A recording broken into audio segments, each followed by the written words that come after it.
1 even premiered of season 3, they already got renewed for season 4, and that may have something to do with it looks like Big Meech will be getting out in 2025 because it seems like the judge has shaved off 3 more years from his sentence. So originally, I think he was supposed to be getting out towards 2028. So shaving off another 3 years has bumped him up to 2025. And the cool thing I did like about 2 things I liked about this first episode is if you, and of course y'all know I'm one of those people who sit on YouTube and go down rabbit holes of any type of like little drug stories. But the crazy thing, even though how I know about the little Red Dog situation when they talking about the Atlanta with the 96 was that 96 Olympics? Mm-hmm. Yeah. So it was supposed to be in Atlanta. They clean it up for the 96. Yeah, so they were trying to clean it up for the 96 Olympics, right? So I seen that because that they talked about that story on the neighborhood that Lil Baby was raised in. So it was like his neighborhood was one of those neighborhoods who was affected on knocking down, and a lot of people pushed, like, of course, you know, when they do gentrifications in certain neighborhoods and they clean up certain neighborhoods, they push a lot of those people into one neighborhood. So Lil Baby's neighborhood that he grew up in was one of the neighborhoods that a lot of people got pushed to when they were trying to clean up Atlanta for that 90. So when they were starting off the Lil Baby story, I think that was on Hulu, I believe, and they was talking about it, and they was talking about that whole Atlanta situation and talking about the Red Dog. So that's how I even knew about it. And if you listen to enough old Gucci or Walker shit, even if you listen to 21 Savage, some of his earlier projects, they talk about the Red Dogs hopping out. So if you listen to anybody from Atlanta, you have heard them use those situations. I want to say it was one of Jeezy, like Red Dogs hop out, something like, I can't remember off the top of my head exactly how he used that line, but I'm sure, like I said, most popular Atlanta rappers, you have heard them mention the Red Dog. So I do even like how they highlighted that in episode 1 of season 3 of BMF. So they kind of give you a backstory. So if you don't know, like I said, if you don't feel like I'm even doing the justice of explaining what the Red Dog task force was, it's basically, what was it stand for? To clean up the No, they was cleaning it up, but I'm trying to remember what it stands for. I want to say, running drug dealers out of Georgia. I think that's what it stood for. Mm-hmm. Yeah, so like I said, so you see, it's in that episode, you see it's the drug task force, and it's these 2 dudes is like Meech getting into it with, but they like on some, and I ain't gonna lie to you, when I looked at it, when he was giving out the lunch bags and he was just saying, make sure everybody see at the school what's in the, whatever the case may be, I thought he was giving the kids drugs to go sell at school. So when the police hopped up and they took the bag from the little boy, I'm thinking like, oh shit, these niggas about to go to jail. There's drugs in this goddamn bag. But it wasn't. They just never still show what was in the bag, but it wasn't drugs. Because they let the little boy go and gave him back the bag.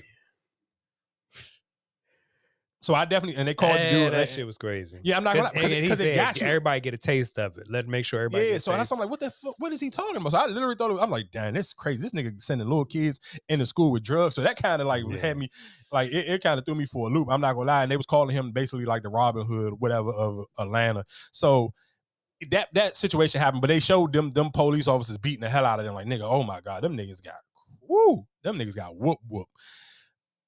So that kind of started that off, and I'm not gonna lie, probably my favorite character of episode 1 was Terry's baby mother. Every time she came in, she was going crazy. She went crazy on Lala in her face, and it was just, so even at the I don't know what was more crazier, the way she went crazy at the hospital, or when she went crazy with Lala literally right there in the house. Like, I forgot she was pregnant. Oh yeah, she pregnant with a second kid. I forgot about that, and that's when he, pretty much left. Yeah, he's a piece of ish for that. I'm not gonna hold you. I do like how the father is trying to apologize through Terry's mess ups. Like, if you kind of looking at the dad trying to like retract, like, he messed up. He cheated on his wife. So he kind of really don't got no leg to stand for. And everybody kind of throw it back in his face when he trying to, shoot him. Like, when he trying to be dad and try to like put some moral compass on the ground, the mom kind of rolling her eyes at him like, nigga, please, you got the nerve to be talking. And then of course, Terry know he cheated too. So Terry like, oh, you the one telling people to be loyal and this, that, and the third, you got the nerve, so everybody gonna always throw your mistakes back in your face when you trying to, I guess, like, let's see, but that's the thing. You can't, now you want to be dad. You want to be, let's follow the rules and shit. But it's just like, you keep looking down on everybody else, but you the one that made the biggest mistake. And you the one that's living in the biggest lie. And even with that whole situation when he was, like, the father right now is just pretty much, you might as well just go ahead and just take the divorce. I ain't mad at him though, like, but he kept it real though, and I think that's sometimes where I hear that you keeping it real, but then how many times she gonna keep throwing it in your face? yeah, but if you know for a fact that you can't afford to get somewhere else to stay, then what he gonna supposed to do? But that was who fault is that? You better go to what's her name? Whatever whoever's in that little hotel that you pay for. See that's my only thing with him is just like, oh, I don't want to accept Meech money. Oh, when Yeah, Meech he he has do a the lot. That's what I'm saying. You see, you can't do that shit. But then that you talking about, oh, you can't afford to live. yeah. So I guess for him it's like you got to figure out pick and choose when you Which really would gonna battle you want yeah you what want to battle fight? you want to fight. Yeah, and Because you can't he sit trying to here and be shitting on, you know what I'm saying? Like, well, don't do this, or I'm not taking this, but then say, well, I ain't got the money to fucking, to do what I need to do. Cause that shit is crazy for him. yeah. But shout outs to I like the baby mom. She went crazy. She went crazy on Lala when she came in the house. But what she oh, But she kept it a buck though, nigga. I was here when you ain't have nothing. Before you thought about being some goddamn trapper, I was here with you, nigga. I was holding your broke ass down. And now I, you sitting here trying to play in my face, and you sitting here bringing this goddamn gold digger around. She almost got you killed. I hear you. I hear you. But my question is for her, right? If you didn't want to be a part of him, or you didn't want to be you was tired of it, you wanted him out of it, right? Wasn't that her stance Mm-hmm. before? And like the mother was saying that she shouldn't be her mother. Wasn't it her mother? Who was the one saying that she shouldn't be around him or leave him alone? That was her mother. That was her mother. Mm-hmm. But then it's like now you still around, you still reaping the benefits of me, right? Yes and no. Like, what's the real benefits? He ain't put her up in no house.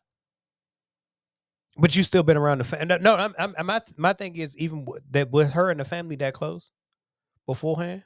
Yeah, what you mean? She was always there. Oh, she was always there. Yeah. Okay.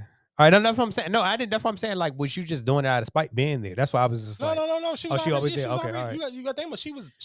I want to say she got pregnant when they were staying there, like at his house. Okay. Yeah, she got pregnant both times in the house, like from season 1 to. So I mean, she right. Yeah, She because see, I didn't watch. I don't think I watched season 1. yeah. So So I yeah. came So in when the they had their season. first kid, so even but and like I said, she said she was with him before he got them. But Terry didn't jump in the game the same time Meech. He was following behind Meech, so he was trying to work a regular job. Hmm.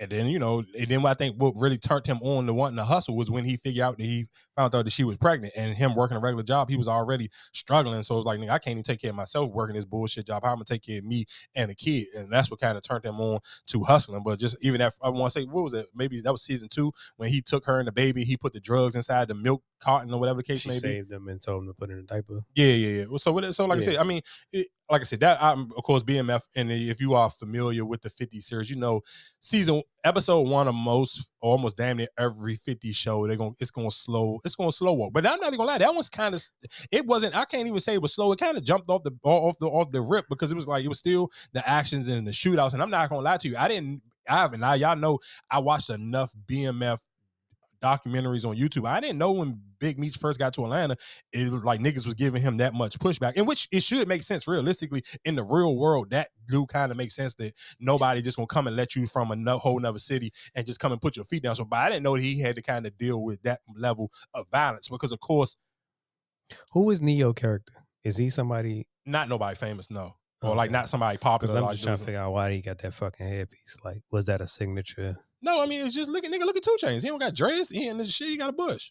Right, but that's more. It looked like that Neo shit just looked like, dog. Why the hell you got that? Like that shit trying to that his little hair shit really fucked me. I'm like, dog. Why do you even have that? Like, you couldn't find nothing better. Like it just. I think because they're trying to still put a time frame on it, so they're still trying to make people look a certain way, like even from the dressing and the hairstyle. Because I mean, of course, and they celebrity, so you still kind of want to throw it off a little bit. Yeah, no. So I'm when just, you see them, you you're still not like, oh, that's Neo. Even like 2 Chainz, like I mean, everybody kind of know 2 Chainz from his dread. So if you're not like a huge 2 Chainz fan, you won't necessarily know that that's. And that's why I even questioned when they had Ty Dolla in the what's the Raising Kanan joint. I'm like, why he didn't wear his regular dreads? He had the dull hat on, but it's just like that hairpiece just. But I think because sometimes they want, because even what you talking about with the hairpiece, and you can kind of tie that into, because of course I listened to the Breakfast Club interview when the dude who played Bob Marley, he was saying a lot of the extras or the other people who were actual real Jamaicans, he's like a lot of them cut their real dreads off and they redid them into fake dreads, but because the dreads used to look a different way. Well, some people now got the super crazy maybe like big or 1 or 2 dreads, where it's like that wasn't a thing at that time. So they couldn't, like, if you wanted to play in that movie, you couldn't still wear your real dreads. Okay. So they had to redo fake dreads and then put your real dreads back in your head after they was done shooting the movie. So I think sometimes, of course, like the hair, they want the hair to look like, okay, this is that time of whatever the case may be, because the way people dreads are today wasn't the way the dreads was back in the day. Like the way how some people, like, even shit, look at Lil Wayne dreads. Like, you wouldn't see nobody in that back in the day when people had dreads never looked as crazy as Lil Wayne shit. Even when you talking about dyeing the dreads or nothing like that shit, like that wasn't a thing back then. So this was the first time they showed Meech and them in jail? No, because at the end of season 1, he was in jail. Because you got to think about the end of season 1, they didn't know if they was going to get a new season.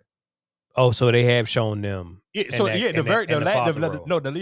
last episode of season 1, he was in jail.